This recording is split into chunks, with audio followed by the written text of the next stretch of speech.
Hi all, welcome to football arena. ഇന്നലെ ലാലിഗയിൽ നടന്ന മത്സരത്തിൽ ബാഴ്സലോണക്ക് സമനില വഴങ്ങേണ്ടി വന്നിരുന്നു. റായോ വല്ലക്കാനോയാണ് അവരെ സമനിലയിൽ തളച്ചിട്ടുള്ളത്. രണ്ട് ടീമുകളും ഓരോ ഗോളുകൾ വീതം നേടുകയായിരുന്നു. അക്ഷരാർത്ഥത്തിൽ ബാഴ്സലോണയെ ഞെട്ടിക്കാൻ വല്ലക്കാനോക്ക് കഴിഞ്ഞിട്ടുണ്ട്. മികച്ച പ്രകടനമാണ് അവർ നടത്തിയത്. മികച്ച അറ്റാക്കുകൾ നടത്താൻ അവർക്ക് കഴിഞ്ഞിരുന്നു. അപ്പോഴെല്ലാം ബാഴ്സലോണക്ക് രക്ഷകനായത് അവരുടെ ഗോൾ കീപ്പറായ ജോയൻ ഗാർഷ്യയാണ് ഈ മത്സരത്തിലെ മാൻ ഓഫ് ദി മാച്ച് എന്ന് പറയുമ്പോൾ തന്നെ അദ്ദേഹത്തിന്റെ പ്രാധാന്യം നമുക്ക് മനസ്സിലാകും. അദ്ദേഹത്തിന്റെ പ്രകടനം നമുക്കൊന്ന് പരിശോധിക്കേണ്ടതുണ്ട്. മത്സരത്തിലെ മാൻ ഓഫ് ദി മാച്ച് അദ്ദേഹം സ്വന്തമാക്കി. 5 സേവുകൾ അദ്ദേഹം നടത്തിയിട്ടുണ്ട്. ആകെ 50 ടച്ചുകൾ. അതുപോലെ തന്നെ 27 പാസുകളിൽ 22 പാസുകളും അദ്ദേഹം വിജയകരമായി കൊണ്ട് പൂർത്തിയാക്കിയിട്ടുണ്ട്. 3 ഡൈവിംഗ് സേവുകൾ. അതുപോലെ തന്നെ 6 തവണ ഒരു സീപ്പർ ആയിക്കൊണ്ട് അദ്ദേഹം ആക്ട് ചെയ്തു. അതുപോലെ തന്നെ 22 തവണ ബോൾ റിക്കവർ ചെയ്യാൻ അദ്ദേഹത്തിന് കഴിഞ്ഞു.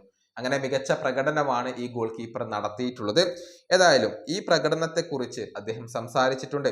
അതായത് FC ബാഴ്സലോണയുടെ ശൈലിയുമായി താൻ വളരെ വേഗത്തിൽ അഡാപ്റ്റ് ആയി, താൻ വളരെയധികം ബ്രേവ് ആയിട്ടുള്ള, ധൈര്യവാനായിട്ടുള്ള ഒരു ഗോൾ കീപ്പറാണ് എന്നൊക്കെയാണ് ജോയൻ ഗാർഷ്യ പറഞ്ഞിട്ടുള്ളത്. അദ്ദേഹത്തിന്റെ വാക്കുകൾ ഇങ്ങനെയാണ്: ഞങ്ങൾ ആഗ്രഹിച്ചതുപോലെ ഇന്ന് കളിക്കാൻ ഞങ്ങൾക്ക് കഴിഞ്ഞിട്ടില്ല. യഥാർത്ഥത്തിൽ ഞങ്ങൾ ഇന്ന് വിജയം അർഹിച്ചിട്ടില്ല. കാരണം വിജയം അർഹിക്കുന്ന പോലെ കളിക്കാൻ കഴിഞ്ഞിട്ടില്ല. ഒരു പോയിന്റ് ഞങ്ങൾക്ക് നേടാൻ കഴിഞ്ഞു.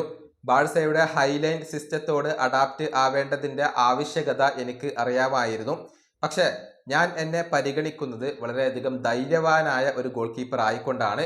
ടീമിനെ ഹെൽപ്പ് ചെയ്യാൻ ഞാൻ സജ്ജനാണ്. ഞാൻ വളരെയധികം കംഫർട്ടബിൾ ആണ്. ഇതുപോലെ തന്നെയാണ് ഞാൻ ഇനിയും തുടരുക. ഇതാണ് ജോയൻ ഗാർഷ്യ ഇപ്പോൾ പറഞ്ഞിട്ടുള്ളത്.